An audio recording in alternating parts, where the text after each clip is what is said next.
in the end, affect your access, right? Yeah. So we have to take every single piece of policy that comes out of this building, and we have to go over it with a mind that looks for how will this affect affordable access, because nobody else is going to be doing that specific policy reading and chore. The industry is looking at how can we restrict and close down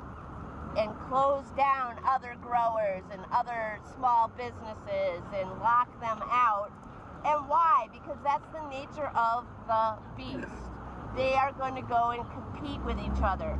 We don't care if they compete with each other, but it better bring that price down, and it better make it more accessible, and it better make it so that people in every district can locally go to a dispensary, because we still have a problem with the sunset.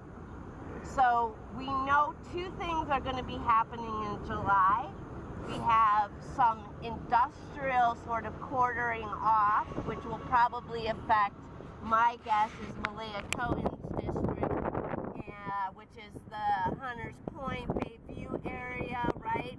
And areas of District 6, which are industrial and light industrial.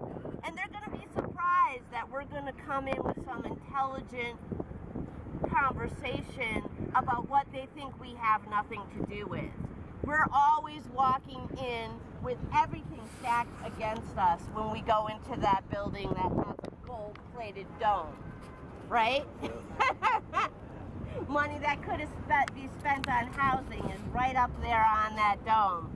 So we know what we go up against, but if we don't, if it's just me, if it's just, hey, oh God, Shona's here again and she's gonna talk about patience. Right? That's their attitude. Oh God, she's gonna come in here and talk about poor people. Let's all walk in together and tell them how damn serious we are, because we've been here since day one, and they are making profits on our illness, on our disability, on the fact that we struggle with housing, on the fact that they re-traumatize us, right? Because, you know, they say a traumatized population. I say, no, it's a re-traumatized population because San Francisco has a shitload of poverty pimps, right? So we speak from a very honest place and axis of love, and that's not something you're going to find in any patient advocacy organization or any organization that claims to be patient advocacy, which is actually promoting this club or that club or whatever. We don't promote clubs. But we do input on how things could be better. So we have this light industrial thing that will be going on, and then July 13th, we have a club trying to get into the sunset. And I'm going to tell you my position. I'm not supporting the permit. I'm remaining neutral about the permit. But what we're going to go in on is that the city can no longer be discriminatory and allow a Chinese church to come in and say that, and just go. These people are the very same people that many of us here fought against to open up Bach in the sunset. Remember that? How many people were on that journey? Yep. A lot of people here were on that journey, and what we faced was one congregation that was brainwashed that we were the evil pot dealers coming into their neighborhood, The Pacific Justice Institute. Neighborhood, and well, it's stolen land, no doubt, right?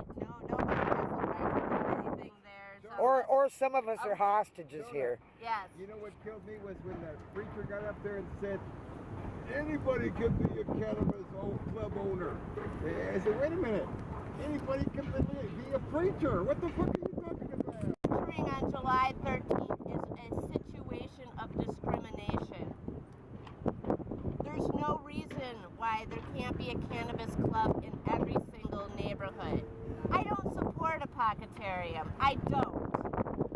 They are so empirical. They've got a permit going in East Bay, and now they want 2 clubs here before we get all of the other clubs that were taken out by the feds, which they profited from.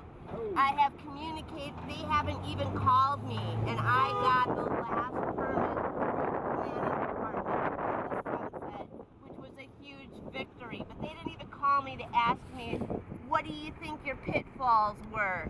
Where did you make mistakes? No communication, 0 communication. They organized with Spark and with other dispensaries to shut us out of City Hall. So there's no way I'm going to back their permit. I'm going to remain neutral. But I am going to go up there, and I hope you'll join me. Can you guys pass it to your right? Okay, yeah. Let's roll another joint, because nobody needs to hold on to the joint, break it off, put half in their pocket or anything like that, because we're July 13th when we go before the Planning Commission, and they're very specific. We're going to be talking about discrimination, that we worked on another permit in this area and we face the same discrimination, and that if they do not approve this club, that they are looking at a lawsuit. The city of San Francisco should be sued for discrimination. But am I supporting this particular club? No. I'm supporting that any club and every club that applied in the Sunset District should be granted their permits retrospectively, and all of those clubs should be in the Sunset. There is no reason to listen to bigotry, because that's what it is. And their true fear is their property value, and we're going to go in and educate about how we up the property value and we increase safety in every neighborhood that the cannabis community goes into. Apothecarium is extremely wealthy. They will have a shit ton of people there to support them because they'll be paying them to do so. You know, you don't have to worry about them. Believe me, that's a mega millionaire club, and you don't have to worry about them. But what we need to worry about is that the city could bend to discrimination and call it a neighborhood self-determination, and that's not right. Because there's plenty of people in that neighborhood that need local access. They're riding the bus for like 45 minutes to get downtown to get medicine, and if you have neuropathy, that's not fun. So we're going in for the patients of the Sunset, not a particular club. Everybody cool with that? Yes. Yep. So that's the 13th. At what time? My guess is that the Planning Commission usually holds its meetings that starts at 1:30. But we'll be meeting a couple times before then, I'm sure. What? Denise. Yeah. The other thing is that we're going to be preparing for legislation to hit in September and October. That will be the entire overhaul of our previous laws. So expect that you're going to be spending like days upon days, hours upon hours. And anybody that's walked this walk with me before, and I see a lot of faces, they can tell you, bring your water, bring your medications, bring anything that you would bring for a day-long journey, because they will put us at the end of the agenda. If it says on the agenda that we're the first, expect to be the last. Expect to be here for hours upon hours upon hours. In the morning before. Yeah, we have. So be prepared for that. But know that we're going to be the only people talking about patients' rights. From a true heart. From a true heart.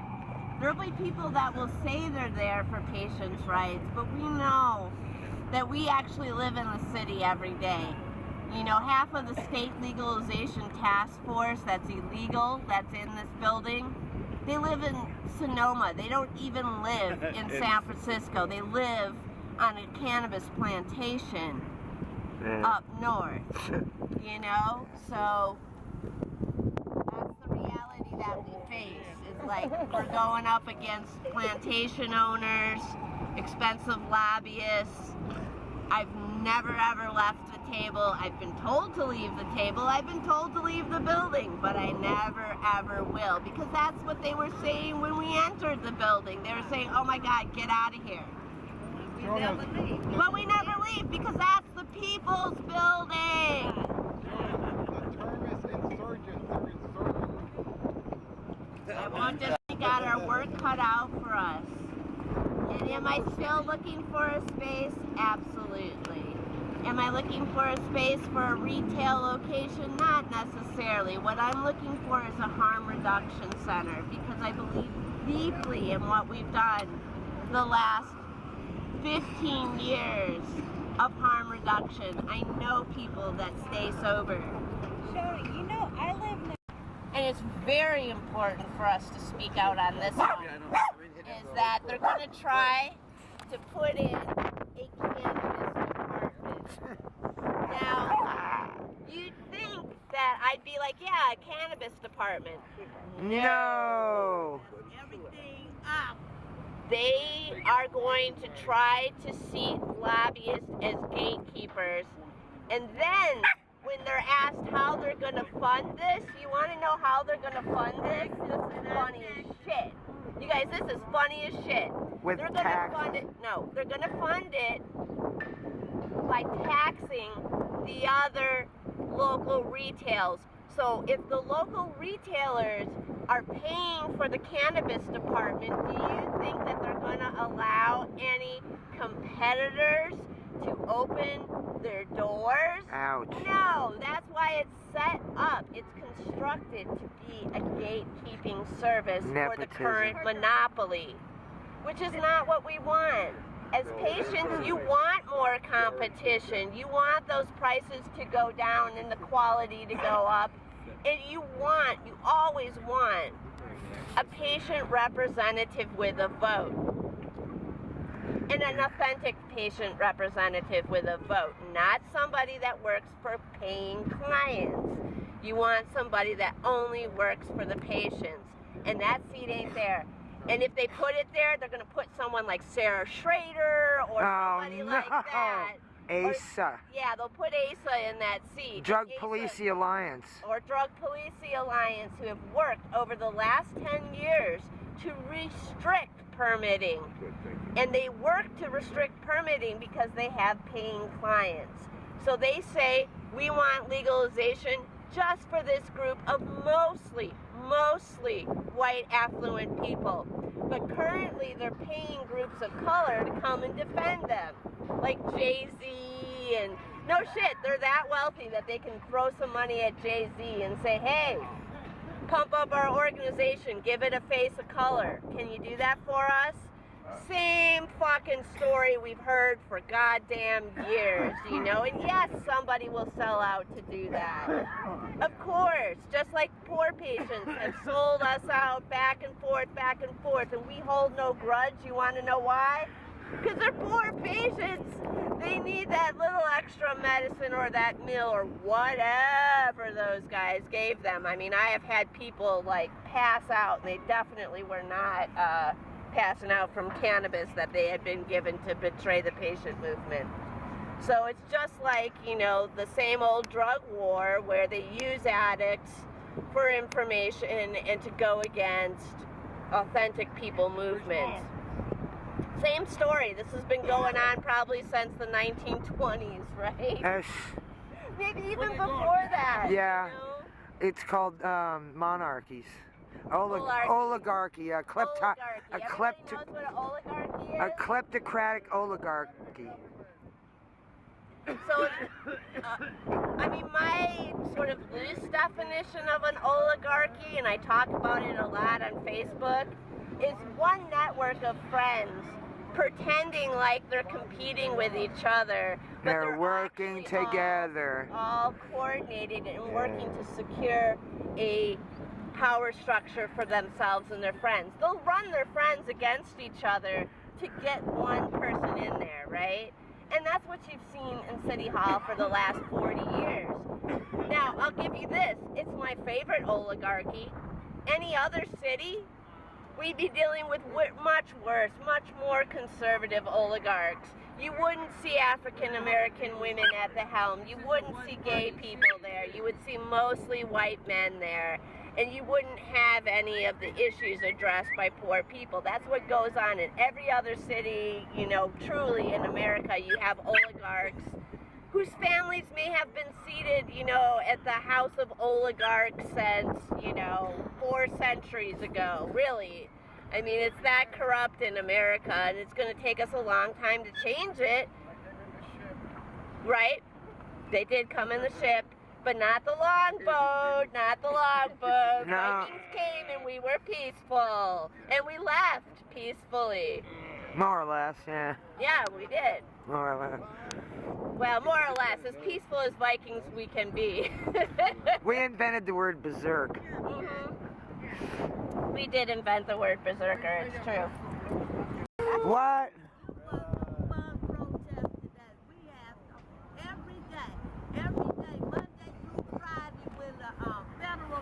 Was open. We were down there from 8 a.m. to after 5. We brought our lunch, we brought water, we done everything. We brought our dinner, we brought our breakfast. We had medicine, we had bacon, but now it's the camaraderie that we had. The camaraderie. And the faithfulness of people giving up their lives to be there every day, every weekday of the week.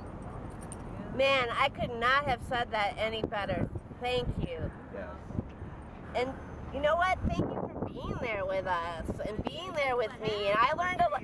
Cece has been an activist longer than I have, and I learned a lot from people that I met at Champ, and we had camaraderie. And you know what?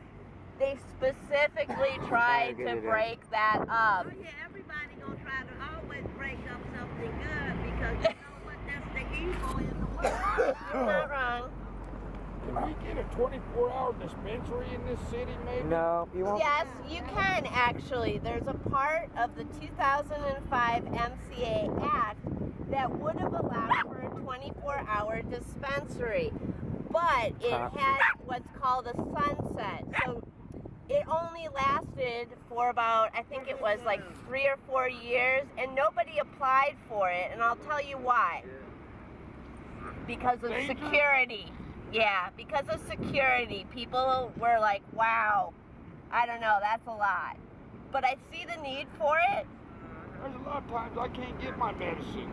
I see the need for it, and I also see the need to really be clear that we need all of these clubs to have on-site consumption. So that should be one of our points that we go in on, is that every club needs to have on-site consumption, and they need to have instant compassion. So they don't necessarily need to give you something to go home with, but if you walk in there and you're about to have a seizure, you should be able to say, can I sit down and puff?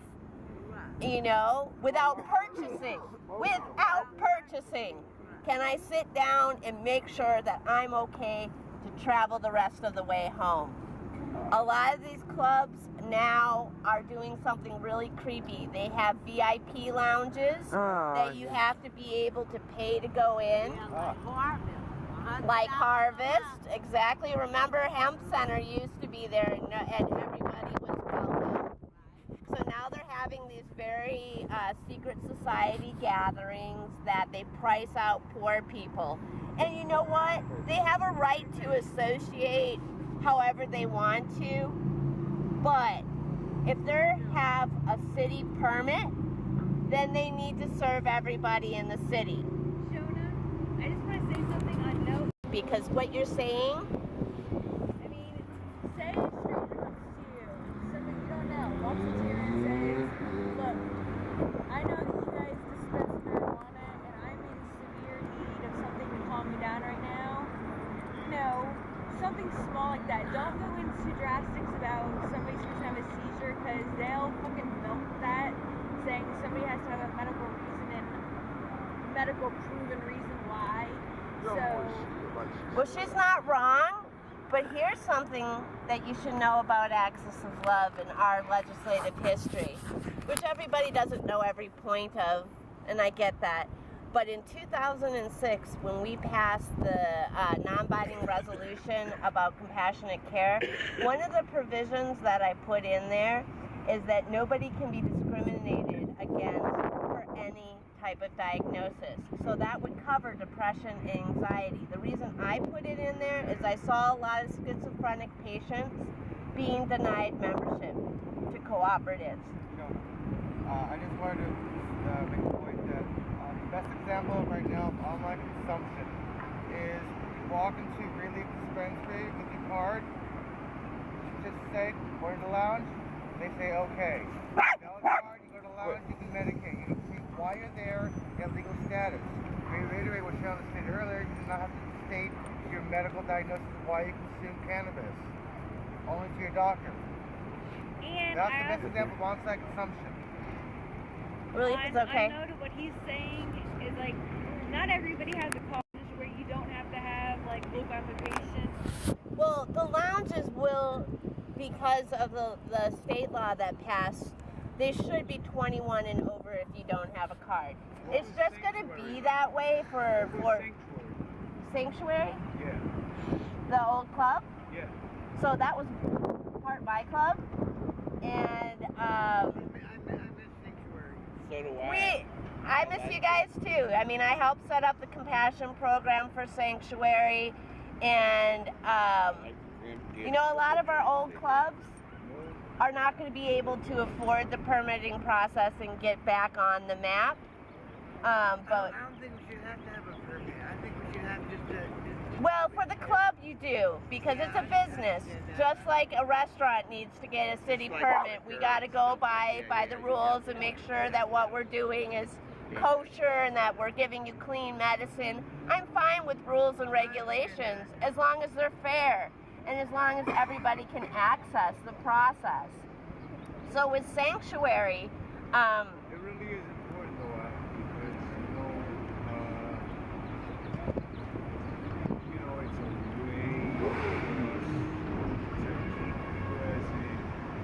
issues of access. the adult use and the terrible laws that went through the state building. And one thing is hugely missing. Guess what? Compassion. Compassion and affordable access. They all got what they wanted. The delivery services are going to be okay, you know, blah, blah, blah. Everybody that could pay out the teeth for a lobbyist to get behind closed doors got in. Bastards. No patient advocates got in the door, and that's a thing that we're going to be working on at the state level, and that is going to be the biggest challenge, because those guys, if you think these guys lock us out, wow, wait till you get into the state building. Yeah, no kidding. That is serious. Like when we walked through the halls of the state building, we were the only people that weren't corporation paid for lobbyists that day walking through, you know, and it was insane. You know, you look at the shoes and the suits and just like, wow, that could pay my rent, right? So we're going to be getting a little cold here. I want to roll a joke. Let's see, how many people do we have here? 2, 4, 6, 8. PTSD and the Veterans Administration real quick. Sure. Okay, let's all focus on what Gil's going to give us a veterans update. Okay, the Veterans Administration has had to change of course since so many of their veterans are dying from opiates, which is pharmaceutical heroin, right? They were over prescribing opiates to veterans, and then they had a change of policy. So they cut them off, and they went out to the street to get heroin because they got the supply cut off, and then they ended up dying by the thousands. So see, the VA's slow. Even though they have corporate entities up there, they have $1 million educations, they're still stuck on stupid. It takes thousands of veterans to die before they change their policy. So now they're opening up to using cannabis as a substitute for opiates for PTSD, chronic pain, and traumatic brain injury. So,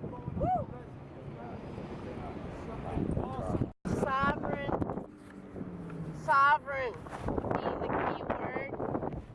Reservations in California was to give up their goddamn sovereignty and have to apply to the goddamn same state laws. No shit. So I know that there were some activists that addressed this. I'm hoping that we get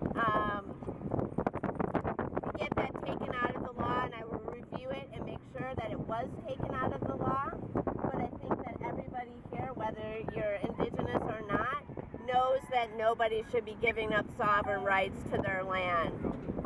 Jonah, you could use that as a double-edged sword. If the state wants to stick their nose into sovereign land, they say, well, wait a minute. Where's all the state money? If you're gonna take our sovereignty, you're gonna have to start paying us to build roads, schools, hospitals. No joke. Policy suggestions for Bobby Lopez and Jane Kim's office, and one of those was, so Oakland has worked in what's called equity, right? So that a lot of the African American club owners are going to be able to get to the front of the line, so to speak, to get their clubs in East Bay, right? And that's why DPA and all these folks are paying them off, because they want to shadow own their businesses. But what we wrote in as Access of Love is that one permit should be specifically reserved in San Francisco for tribal ownership.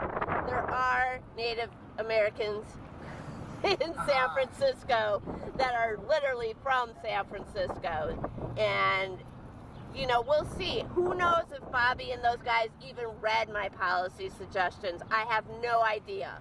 No idea. Doesn't matter how hard we work on any campaign. We're still not wealthy people. We're still not pissing in their pockets. So will they read my policy suggestions? Probably not, unless I throw a fit. And that goes with conservative, progressive, and moderate. You know, they're all still politicians. Why is the medication always better around us than it is here? What? Why is the medication better around us than it is here? You mean it? Like Sacramento and... Because factory weed sucks. I don't know. Yeah. Why is their medication better? They might be getting farm direct. We have problems. Can I help you? Yeah, I do have